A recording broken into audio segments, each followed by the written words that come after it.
On September 6th, the Ukrainian army launched an attack on the town of Balaklia. It had been held by the Russian army for more than 6 months. But by September 8th, the Ukrainian army had recaptured it, and they were just getting started.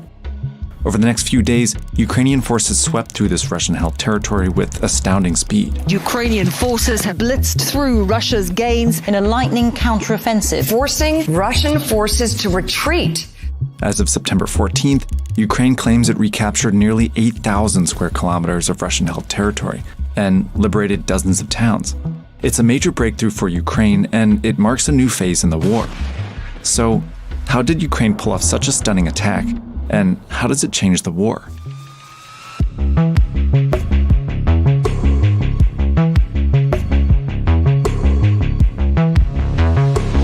It's useful to think of the war in Ukraine as having 3 main phases so far.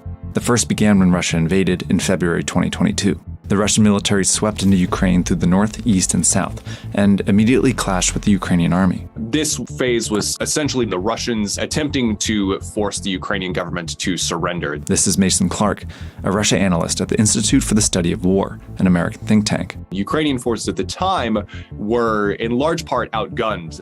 The most intense fighting took place in a few major cities like Kharkiv, Mariupol, Kherson, and outside the capital, Kyiv. But by April, a few weeks into the war, Russia had failed to capture Kyiv or Kharkiv. It did control a large swath of territory, though, and continued to fight the Ukrainian army on 3 main fronts: in the northeast, in the east, and in the south, where it did control Kherson. That's when the second phase began. From about April to August, this map changed very little. Russia, for the most part, stopped conducting large, sweeping attacks and instead relied on its artillery to pound Ukrainian positions. But the Russian army was in bad shape.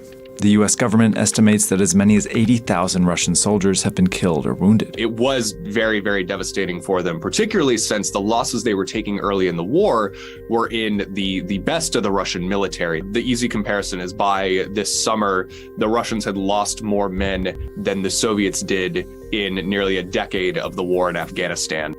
So during the summer, Russia used the time to recruit more soldiers, but it didn't go well. A fascinating element of this is that the Kremlin still is calling this a special military operation. It cannot be referred to as a war.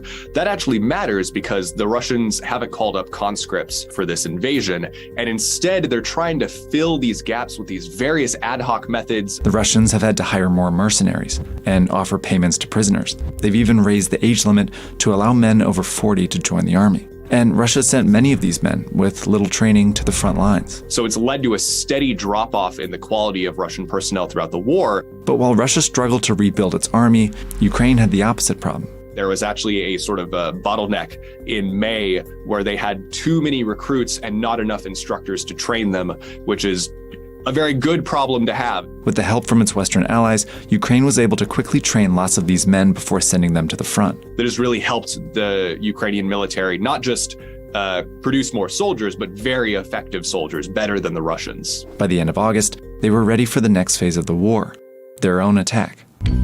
Throughout the summer, Ukrainian leaders talked a lot about their plans to launch an attack. And they made it pretty clear that they would strike here, Kherson, key to control of the south. Ukraine moved many of its troops into position near the city and used their most advanced artillery to hit the Russians for weeks. They were forcing the undermanned Russian army to make a choice. They had to pick somewhere to send forces, and they picked Kherson. When the Russians moved troops to Kherson, they left the northeast vulnerable, since it was mostly guarded by those inexperienced soldiers. So when Ukraine did start their attack in early September, they didn't hit much resistance there.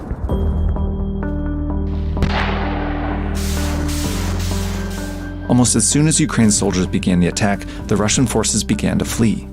These are piles of weapons and ammunition left behind by Russian troops near Kharkiv. They also left trucks, tanks, and artillery behind. And this is a Russian tank crew frantically fleeing before crashing into a tree. The Russians were running away and withdrawing faster than the Ukrainians were keeping up with them. While the Russians retreated, Ukraine took over all this territory, which included some important towns. Izium was a Russian supply dump, and Kupiansk was a crucial railway hub, useful for moving troops and supplies. They've also freed thousands of Ukrainian civilians that have been trapped under Russian occupation for months. I think this was a very well done, opportunistic attack that went just incredibly well for the Ukrainian military. Meanwhile, Ukraine is still attacking Kherson and making some progress.